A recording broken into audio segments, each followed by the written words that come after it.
Welcome to this edition of On Politics. I'm Dr. Eric Morrow at Tarleton State University, and we're glad you're joining us for this week's show. I want to remind you that you can listen to us each week right here on KTRL 90.5 FM at noon on Sundays. You can also listen streaming live to tape, tarletonradio.com, and you can listen after the show on SoundCloud. That's On Politics with Eric Morrow. And wherever you get your podcast, you can download each episode, and you can go back and look at previous episodes of the show. So we're glad you're with us this week. We are looking at a couple of major issues and following up on a few things from the previous week, talking about the power outages and the impact on the state and on policy and managing the supply of electricity. But we also had some other news this week that is of major concern, at least in terms of analysis and looking at its impact and the motivations behind it. And that was the lifting of the mask mandate by Governor Abbott for the state of Texas. So to discuss this and other issues, I want to welcome back to the show Casey Thompson and Marcy Reynolds, who are faculty here at Tarleton State in the Department of Government, Legal Studies, and Philosophy, colleagues of mine, and they've been on the show in the past as a part of a roundtable that we do on occasion. We seem to try to wait and save up enough political issues here that we can chew on them a little bit together. No, there's always plenty of issues, but it's always great to have them both on the show. So I want to welcome you today to On Politics. Thank you. Thank you for having us. Very good. I'm glad to have you and glad to have this opportunity to discuss. And I think we're staying mostly in Texas today. And this first issue is what Governor Abbott did this last week that took a lot of people by surprise, especially people in state government, agencies, school districts. On the other hand, it's not necessarily a surprise. We've been talking about this over the past year in terms of his executive orders and how he's really approached this issue, especially in relation to some of the political challenges that he's had as well. Before we get into discussing the issue and some of the perspective that you may have on it, I've got a short clip here of Governor Abbott himself talking about some of the rationale for his decision. Hospitalizations are the lowest that they have been in 4 months. The number of active COVID cases is the lowest since November and is less than half of what it was just a month ago. That means that far more Texans are recovering from COVID than contracting it.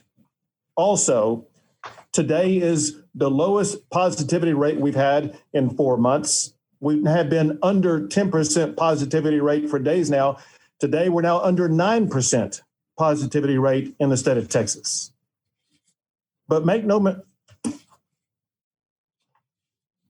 mistake, and to be clear, COVID has not suddenly disappeared.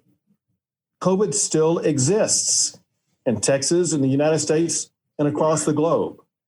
But it is clear from the recoveries, from the vaccinations, from the reduced hospitalizations, and from the safe practices that Texans are using, that state mandates are no longer needed.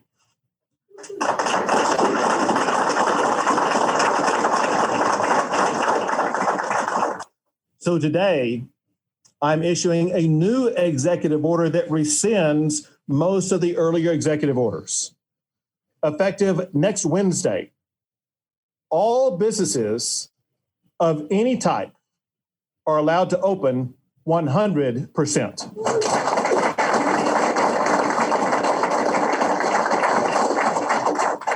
That includes any type of entity in Texas. Also, I am ending the statewide mask mandate.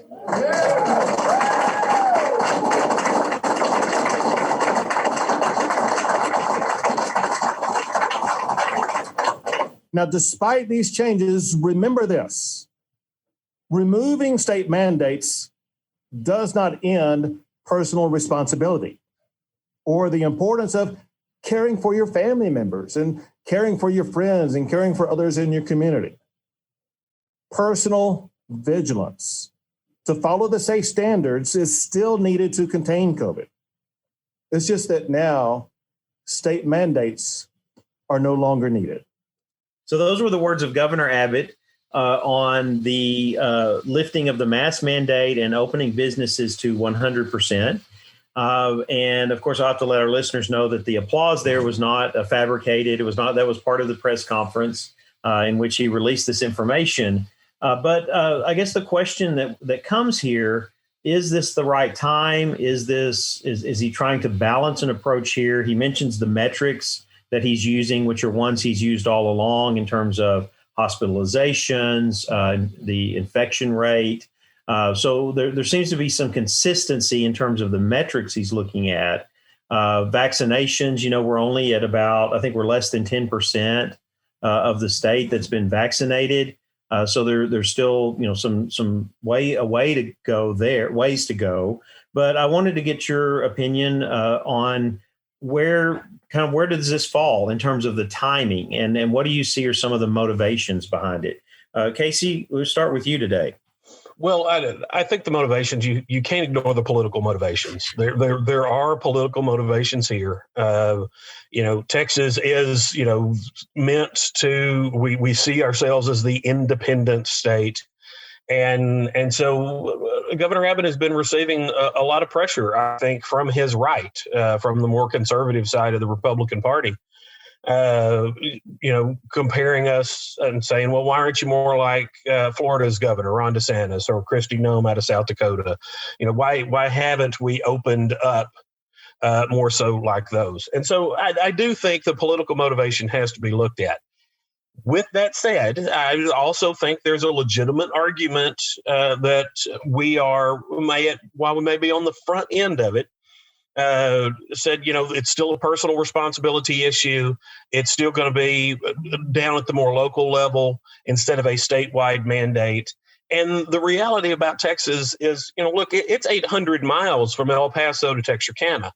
They're different regions, and maybe it should be on a more regional basis instead of a statewide basis. And so I think there's some legitimacy in the arguments, too, of pushing it down to a more local level for the decision making going forward. So that personal and responsibility that he focuses on, that fits so much into the political culture of the state that says, hey, government should leave as much as possible up to individuals making decisions on their own regarding their well-being. But one of the arguments with this has been it's a major public health crisis across not just Texas and the nation, but the world. And so you see that he's at odds with public health officials that are still saying that he's talking about lifting the statewide mask mandate. And while we have to be clear, I read the executive order, and he's talking about leaving it up to certain, entities and areas. We're going back to kind of that management at the more local level. Marcy, and looking at it in that way, in terms of a public health crisis, how do you see this? How do you see the challenge here in terms of this role that government has, and people understanding it, that maybe at times there needs to be government being a little more intrusive like this for the safety and health of all, rather than just kind of, as we say, throwing it to the wind, and just hey, you do what you think is best. Because I think we can all say that we don't always know what's best, especially something as complex as this, a major medical issue like this. How do you see his decision here at this point? Right. Well, thank you for asking. It was interesting in the clip that you just played. Abbott's data is based on percentages. So percentages, he does present his case using this empirical evidence, and that's all good. But he doesn't say the real numbers, where we've had about 200 Texans die daily in the past week because of COVID.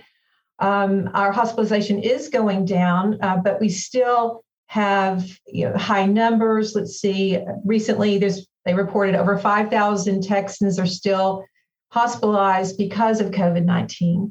So there are these real numbers that are at play. And I think putting it in percentages kind of downplays those real people that are being affected still by COVID-19. And I thought it was interesting too, when he made this announcement, I think it was last Wednesday, Mississippi on the same day made a similar announcement. Then we had Alabama and Montana and Iowa also fall in line with similar announcements. But if you think about those states and their population versus the population in Texas, it's different. We have a lot of people here spread out, absolutely. We still have, these high numbers.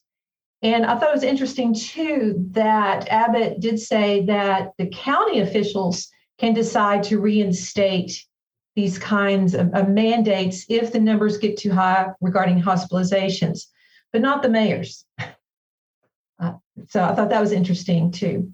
Right. Yeah. And that's part of, I think, the issue where we could move this over into, I'm going to talk about it from a political perspective. We've got a state legislature in session right now trying to determine the state budget. On the political side of it, all of a sudden now you've got counties, cities, school districts. You've got these other levels of government that really it creates a challenge for them because they're no longer protected under a cover of the state saying, hey, we have a statewide mask mandate and it applies everywhere. It's what they're saying now, like for a school district, it's up to that school district to decide. And it's kind of putting it in the hands of people who may not be as fully tied into all of the information that it's needed to make these kinds of public health decisions. And I think that's a challenge as well. But we've also seen that in all of this, through this process, that Abbott's gotten a significant amount of criticism because of these executive orders, because of especially the mask mandate. We saw things kind of really ramp up in the summer after that happened.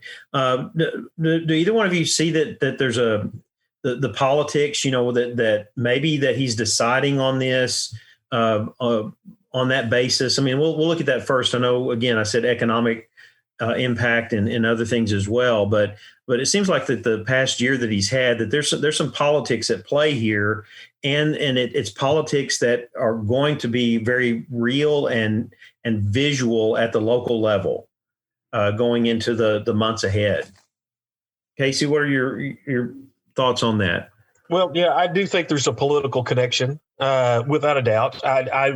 I think, there may even be, aspirations for something beyond Texas. And so in calculations of future political positions, I think there could be some of it that is countering. Back to the thing about counties for a minute, one of the other things that he also said was, counties can go ahead and re-implement these things if they want to, but there cannot be any jail time, and there can't be any penalties imposed for not wearing a mask. Mm-hmm. And so it's somewhat toothless at that level. And so there's a problem with, if you're going to try and push it down to a lower, more regionalized level, then they need to have the authority to be able to make those decisions stick. And so this was a little bit of both sides, and I don't think we should lose fact of the day that it was announced either. And Texas Independence Day being a very good stage in which to set a political statement. Right. It provided the context, the atmosphere, tied it to history per se. But speaking of that, too, on the local level, some of the response has been for people who are county judges and other school superintendents probably are going to be the same way, of just saying, okay, fine, we're done with it, and deal with the consequences of that, rather than have to go down this path of, okay, we're going to maintain it for a period of time, no matter where they were on, because we've seen some of the even most stringent county officials that have advocated mask wearing to immediately come out and just say, okay, no more, we're just done. We're done as of today. And you think about that. How are you going to enforce anything for a week with what limited ability they had to do that anyway? I'm wondering if that is the best way to deal with this, because any of those that want to engage in really in-depth discussion about this, and no matter what context, city, school district, it's going to be challenging. It's going to be very, very challenging because of the response that people are going to have of, okay, hey, this is over. We're done with it. When again, we still see a high number of deaths, and we still see people, hospitalized. We don't know, again, trending in positive directions, but for how long? The other side of this, I think, is the economic side. Here we have the state legislature meeting, and they're trying to determine a budget where initially the forecast was very negative and dire. That's changed. Marcy, do you see the timing of this in relation to that having some impact on what challenges that the governor and the legislature may have in determining the resources that the state will have going forward, and what they're maybe trying to either mitigate, or is this just a bonus as part of this, that, hey, let's get this done so we can get back to growing the economy and producing more jobs and so forth? Well, I think definitely there's part of that. But I agree, the legislature is confronted with a $1 billion shortfall in revenue that they're going to have to try to figure out what to do with that. And both chambers have passed a budget that is very similar, amazingly, but it is about $7 billion over the revenue estimate that Glenn Hager, the comptroller, gave them. So there's going to be some movement there, of course. And I do think, you need to take into account, we need to make up for that shortfall. And also we need to return to our standing. So if you think about it, prior to COVID-19, the Texas economy was one of the strongest, if not the strongest in the country. And in fact, by some measures, our economy, our GDP per capita was stronger than Russia's. I mean, we are a business-friendly state. The economy is incredibly important to us. And in fact, just all of this reminds me of James Carville when he was advising Bill Clinton on running for president. He said, remember, it's the economy, stupid. And I just think there's a lot of that at play. And of course, COVID-19 hit us all. It was a sucker punch for all of us, across the globe. But the weather event that we had a couple of weeks ago was mostly in Texas. And the ramifications of that weather event and how it affects private industry and their motivation to move into the state or stay in the state could be affected by this lack of winterization across their energy sector. So I do think that in a way, this was political, and that let's move away from the weather event and move toward opening up our economy some more and focusing on that. Also, the Texas Politics Project out of the University of Texas just released their February 2021 polls. And one of those polls, asked Texans, okay, what would you rather see the government do? Move towards opening the economy or move towards protecting health? And the results, if you broke them down by party affiliation, over a majority of the Republicans said, let's open the economy. Over a majority of Democrats said, let's take care of health. So I do feel like he is kind of playing to the base and putting in line, some kind of strategy perhaps for the 2022 elections, and maybe moving on to the national level. Well, we have to think he's emboldened by coming out of the general elections in November, in which Republicans held the legislature, and of course their focus is on holding all the top state offices in the 2022 election. I was thinking about this in terms of the economy also, is that there may be time here, and it'll be interesting to see in the weeks ahead. Does the comptroller come out with a revised revenue estimate? I mean, if I took my short case study when I drove past CVS on the way to come here and record, that the parking lot was completely full, that the economy will rebound in a matter of weeks. Again, that's not enough of a case study, but all of a sudden here you have people who are just saying, okay, we're done with this. And whether they need to spend or not. It's the human part of us, saying, okay, now I can go out and do things that I couldn't do before, and knowing that we still have a lot of industries and areas that have been impacted by this that will take a while to come back. But I'm kind of wondering if Casey, in addition to the announcement of this being on the day that it was on this past week, if that we're also looking at, okay, there's sufficient time here for revised revenue estimates before the budget is finalized, because we know that it's usually late May at the earliest. I mean, we've had special sessions before because the budget was not resolved, but that here we've now got probably about 2 full months to change that revenue forecast, and could it change significantly? Do you think that could be a possibility? And how does that play into this? Because it seems to me that could be part of a political strategy, as Marcy said, leading into the election cycle, that if it works, if it impacts the economy, are people going to be looking at infection rates? Are they going to be looking at hospitalizations? Are they going to be looking at deaths? Or is this going to be directed over to say, hey, look, we saved the Texas economy and we're back on track? Those are some of the things that have been going through my mind just the last few days. But your thoughts on that, Casey? Yeah, I mean, there's a possibility that we can. It is a short window in the scale of government, but if there is that pent up demand from consumers that want to get out and be active, because it's been literally a year, almost to the week now, that we've been under this. And so if you start seeing a ray of hope, if you start seeing that the numbers are going down, if you can kind of capitalize on that pent up demand sometime in the next 60 days, that it modifies the comptroller's results, then you have a better budget that impacts the next 2 years. And so it puts you in a better light and gives you a better thing to campaign from than, really honestly just safety and health. Because if you think that's going down, then the next step is, if you're playing the chess game 4 moves ahead, is the next step is to try and get the economy back. And so that may be some of the calculus in trying to take care of this now, prior to the end of the regular session on May 31st.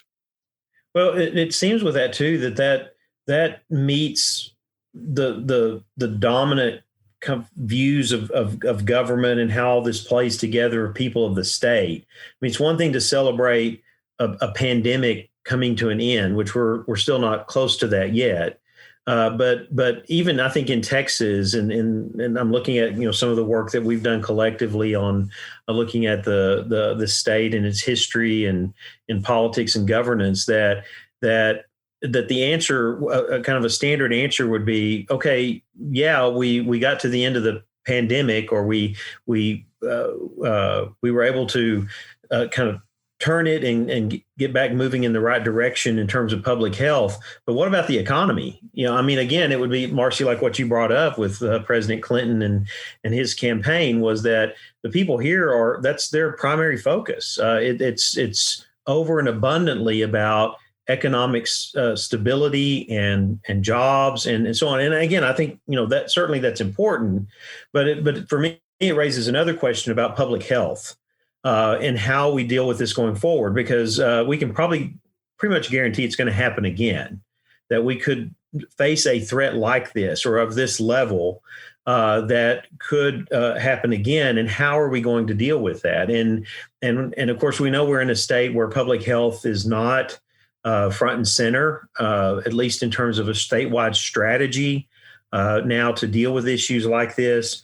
I'm kind of wondering on that side of it. So, we look at the politics of it and so forth. And we also see data out today that shows that African Americans and Hispanics are not getting vaccinated and at the rate that others are getting, and they've suffered more in terms of the impact of the pandemic as well.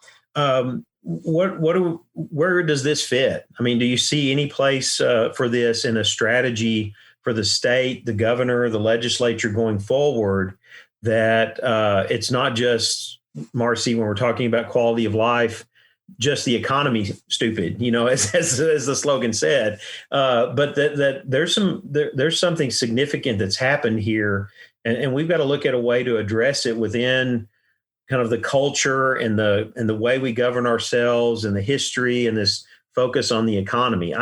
I struggle to see a way forward with that and how we do that, or if we just kind of wait. Okay, well, when's the next crisis? How do we get through it? I don't know. I mean, it seems like that there needs to be some focus given to this as to how we deal with this in the future. Mm-hmm. Well, I would agree with you. We are a state that did not expand Medicaid under the Affordable Care Act. So I think that is indicative of our hesitation to expand health care on a public basis, I guess you could say. So yeah, I'm interested to see how that will play out. We have a legislature that's dominated by the Republican Party. So I'm not real positive in a forecast about that changing right away.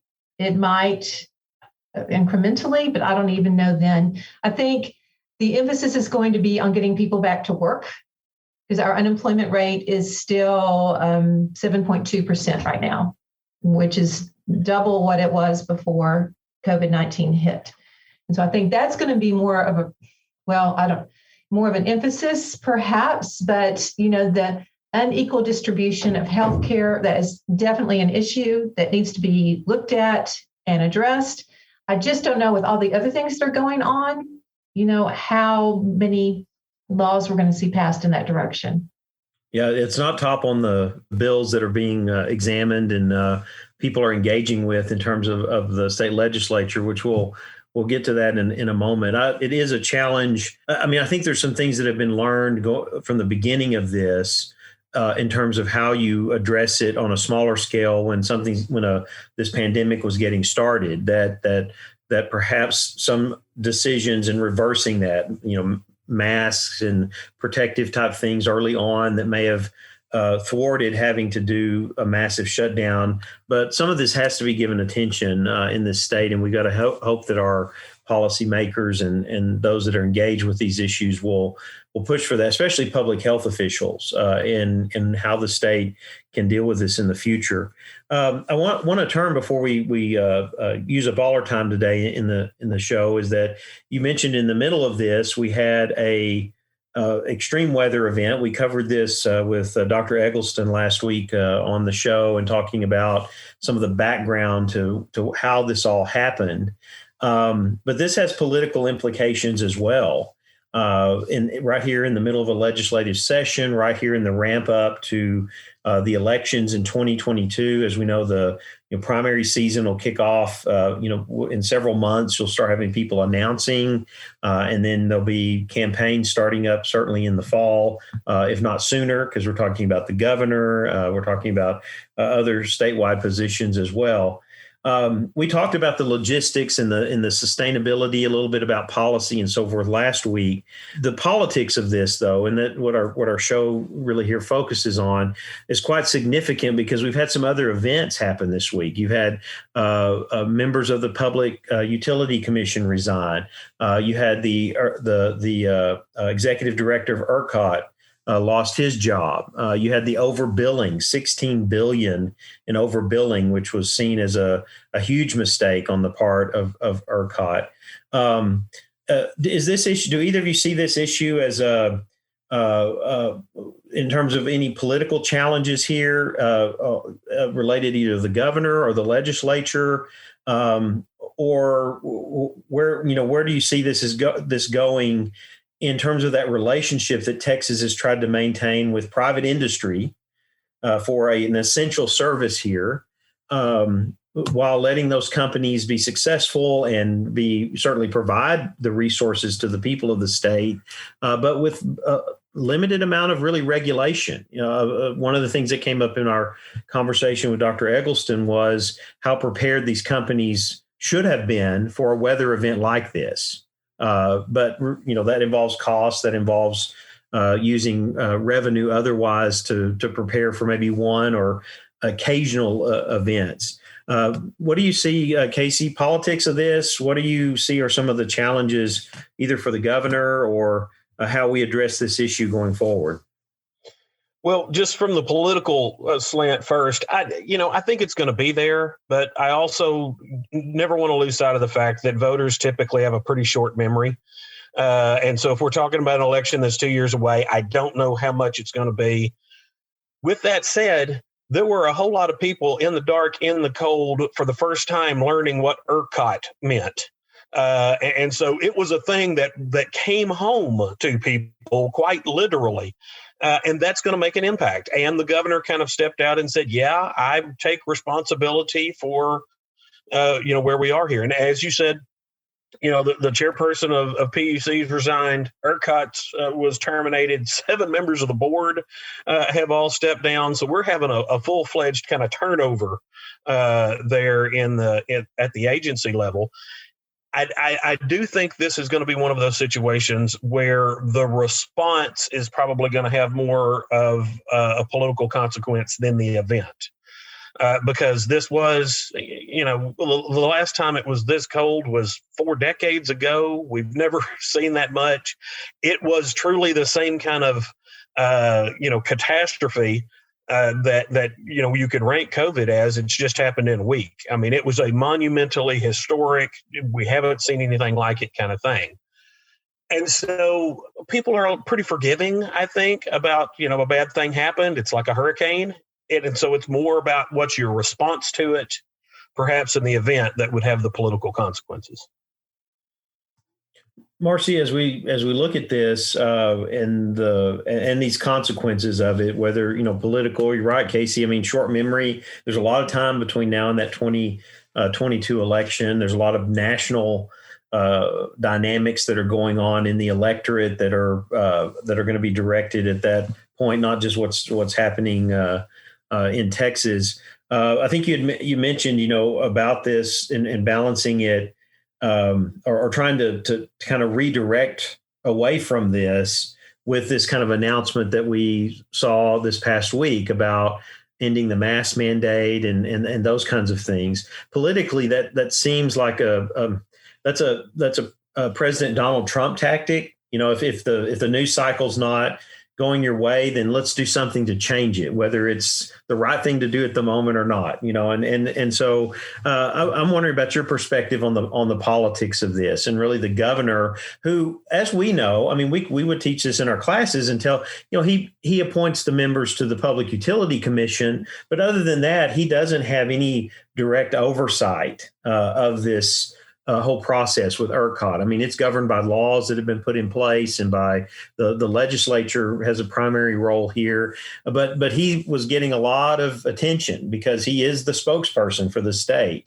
So on the one hand, this seems like a really smart political move on his part to say, hey, let's shift gears here and let's get this over into a realm where I can do something. I don't know if you saw it that way or not. And then along with that, though, what could the governor do or be doing to address this issue with electrical reliability and the policies around that? Right. Okay. Thank you. Yes. Well, I do want to make a point that I think most elected officials would do the same thing. Not only Trump. Let's change the dialogue.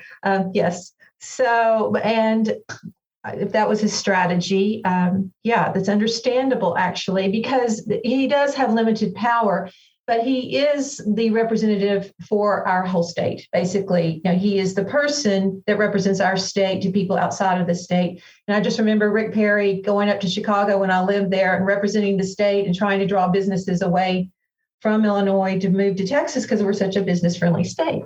So I think that was important. And I think what he can do, one thing that he did do was he added, winterization of Texas power system and trying to get the funding for that to his list of emergency legislation he wanted this session to look at.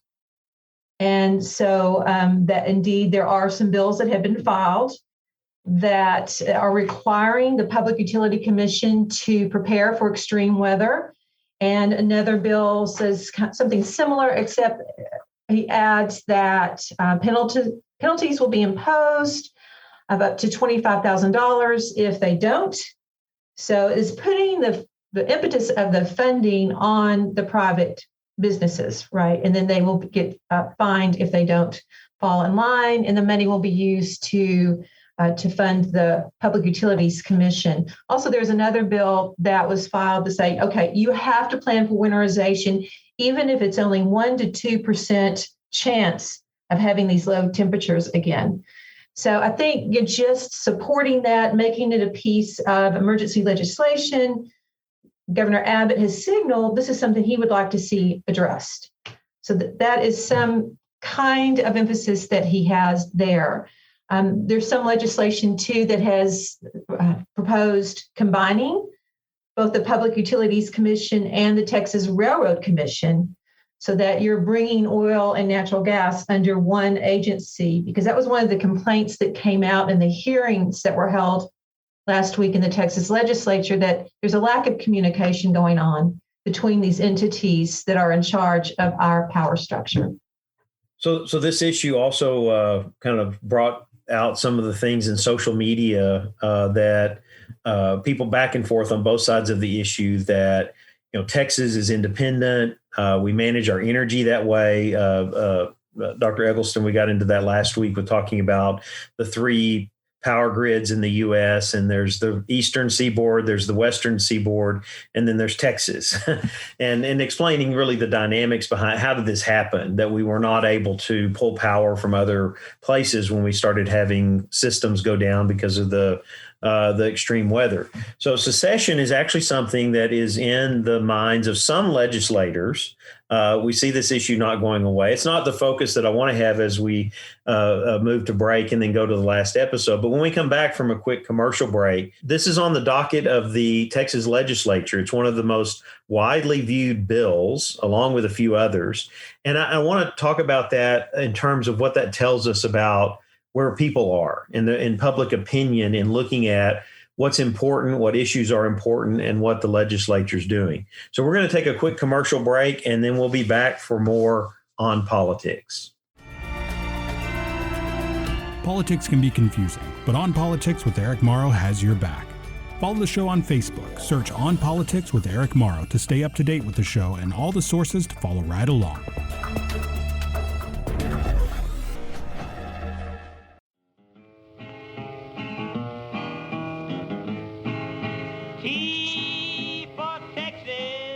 T for Texas is a Texas-based history podcast from historian Dr. T. Lindsay Baker.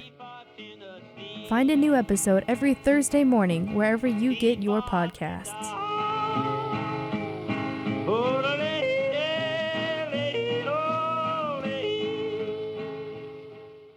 Welcome back to On Politics. I'm Dr. Eric Morrow, and I have with me today Casey Thompson and Marcy Reynolds, two of our faculty at Tarleton State that teach political science and legal studies. And of course, we get together on the show here about every 4 to 6 weeks for a roundtable to look at issues that are going on in politics and policy. And of course, today it's been all Texas.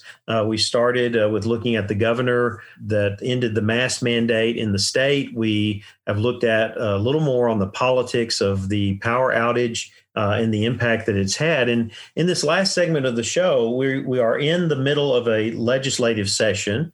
And as we all know, and just to share with our radio audience, this is about the time that things actually get started moving a little bit. It takes a while for the legislature to get up and running, to get committee appointments done. For bills have already been filed since after the election. Those are now going to the committees. Committees are starting to review. And of course, in the middle of it is the budget. But I thought it would be good to take an interesting look here at some of the most active bills that are in the Texas Legislature and some of the most viewed and monitored bills, just to help us understand a little bit about what that means about people in Texas, where their interests are, where their opinions are. Of course, some would think that electricity and the pandemic and those issues that we've already been talking about today would be the top concerns in terms of legislation Now, we know in polling that some of these are concerns of people in terms of issues. But when you look at what's going on in the legislature, I'm looking here at the most viewed bills and most monitored bills in Texas right now. And one of the top ones is related to the use of deadly force in defense of a person or property. And then the second one, which I had alluded to before the commercial break, relating to a referendum to the people of the state of Texas on the question of whether this state should leave the United States of America and establish an independent republic. The third one, relating to the enforcement of certain federal laws regulating firearms. Now, here we finally get to the pandemic, but it's more related to state and local government responses to the pandemic. So I'm looking at some of these top bills on here that are being looked at. Of course, we've got voter registration in here, looking at voting and voting security and the role of the Secretary of State. Marijuana is in this, about the recreational use, manufacturing, distribution, and sale of marijuana. Again, a third one here, I see a theme relating to the provisions governing the carrying of a firearm by a person who is not otherwise prohibited by state or federal law. So these are some of the top things that are being watched in the state legislature at the moment. And I just open it up here to get your perspective. What, as I read these and as we engage with these particular bills, what does that present to you? Some things that are kind of always on our mind in Texas, always a part of the discussion, or what are the dynamics there that are causing some of these things to be front and center? Casey, you have some thoughts on this?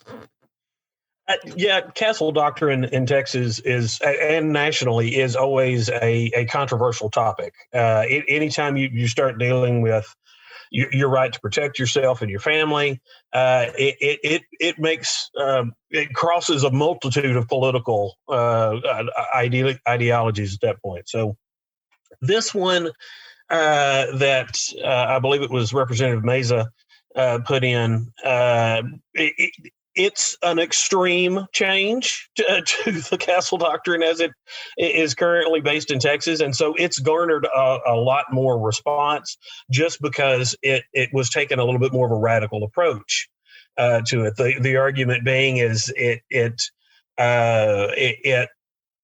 encourages people to take, kind of take the law into their own hands. And if something would not be punishable by the death penalty by the government, then deadly force should not be available as a defense mechanism, is kind of the premise behind it. Well, that's, there's some logic there behind the argument, but I think in Texas, it's going to fall on very deaf ears. And I do not anticipate a whole lot of movement necessarily on this particular bill. Marcy, your thoughts on any of these or some of these top issues that Texans are following in terms of the legislature? Very interesting list. I'm going to have to find that website. Well, this one's from Legiscan, which is an outside source. So they're tracking it based on web views and engagement with the website, what's being looked up by people out there in general, which is kind of, to me, is interesting because it reflects on what actually is catching people's attention. Right. And what does that tell us about the kind of political culture? Because we know on the inside that some of these are either specific issues that a legislator is focused on, that his constituents are focused on, or some even that they know they're not going to get any traction, but they've got to go back to their constituents and say, hey, look, I'm trying to do this and move this forward. I at least got it in the mix. So it's kind of an interesting way to look at it. But to me, I think it gives us insight into how the public is engaging with the legislature, which we know that inside that legislative process is a whole nother world at times. Right. Okay. Yeah. Thanks for that information. What I was thinking of as you were listing those different bills that people are looking at, just reminded me of that phrase, abiding conservatism, that is kind of reaches across the southern part of the United States, and how within our political culture, there is this preference for independence and limited government. And to me, I feel like the Castle Doctrine, the secession, firearms regulation, the ones that you've listed pretty much kind of key into that preference for a space where government cannot get, or maybe push back on government where it's there right now, and to expand our freedoms. One of the things that it reminded me of is there are some constitutional amendments that have been proposed to prohibit the governor from taking away people's right to sell guns, ammunition, or liquor during a declared emergency or disaster. So I think, that's kind of a piece with this as well. Let's just limit government in those forms. And I think it also brings to mind that we have a very complicated relationship with government here in the state, because we are a conservative in general. By and large, the majority of people are, and they elect representatives who will, file these bills for them. And yet, at the same time, we also want government to help us if something occurs like the terrible weather event that happened 2 weeks ago. So Governor Abbott declared a state of disaster so we could get one reason to get federal government funds to come in to help us out. So are we, with the secession being like number 1 or 2 on the list, does that mean people are really thinking about giving up that funding and going it on our own? I mean, it didn't work very well for our electricity system to be on our own. So it's very interesting. Yeah, the secession one is one that I'm always tracking because it's so interesting how it comes up in various times and in various contexts. And of course, I think one of the things that shows on this, I don't know, Casey, if you kind of see this or can help explain it as well, is that sometimes the complexity of this, I mean, your legal background, how complex some of this can become, but it escapes a lot of people. I mean, they're just not as attuned to it, but there's key words and there's things that kind of trigger that response that's based on how they view government and the role of government, not so much their knowledge of the issue. I don't think you probably ever encounter that in your government classes, right? That your students are always responding based on their intimate and substantive knowledge of a particular policy issue. That's sometimes a challenge. Most folks usually do respond, from almost cultural background, and that is one of the things we have in Texas is we have that cultural identification of not only independence, but our ability to return to it. One kind of historical anecdote, right quick. Even Sam Houston, when we were leaving the United States and joining the Confederate States.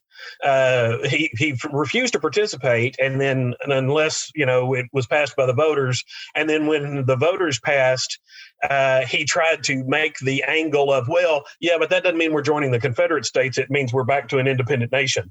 And so this has been from our outset.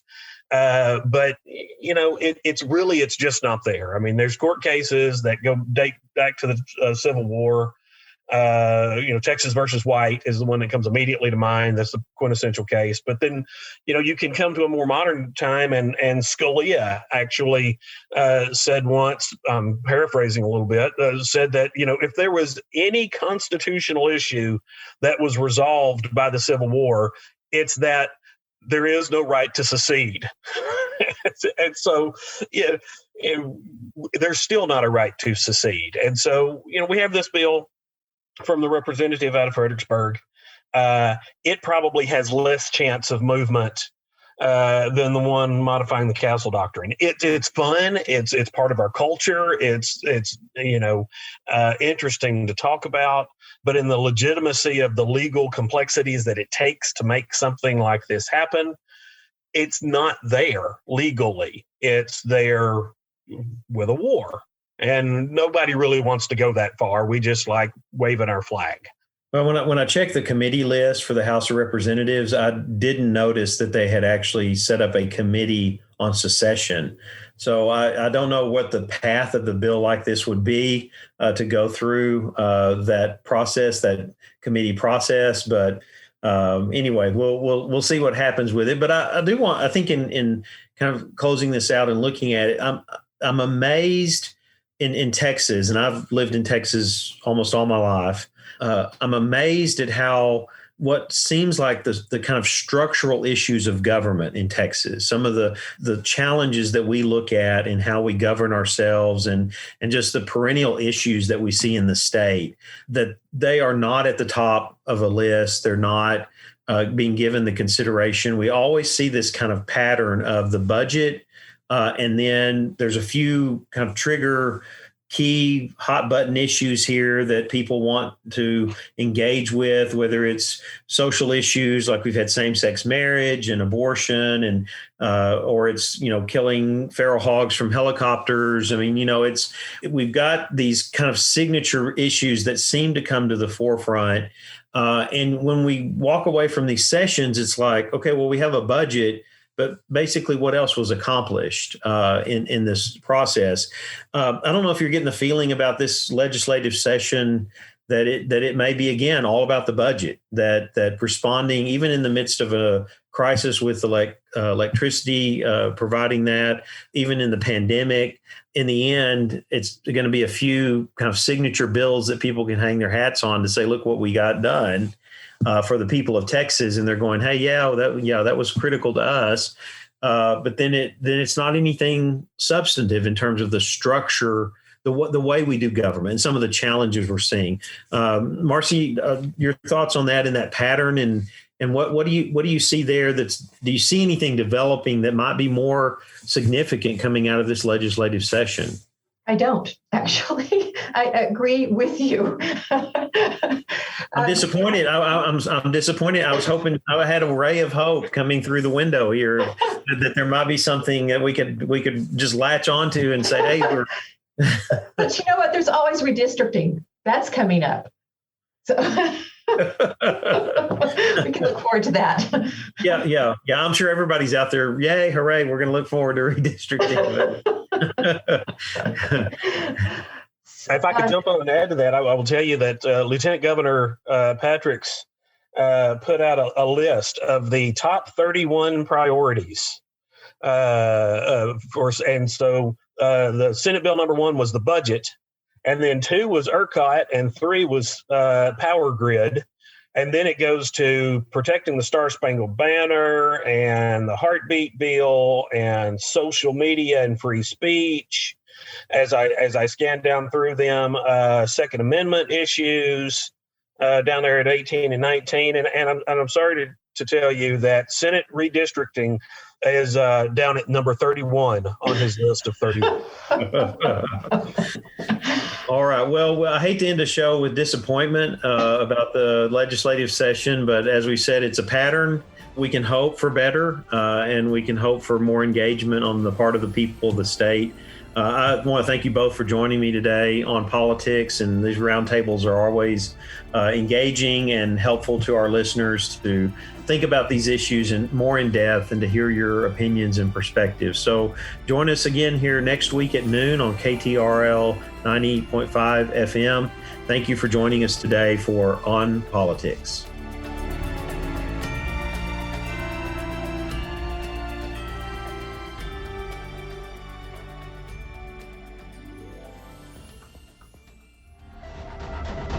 This has been a Tarleton Radio Network podcast with production from me, Taylor Welch. And me, Carissa Cole. Find more great shows by searching Tarleton Radio Network wherever you get your podcasts.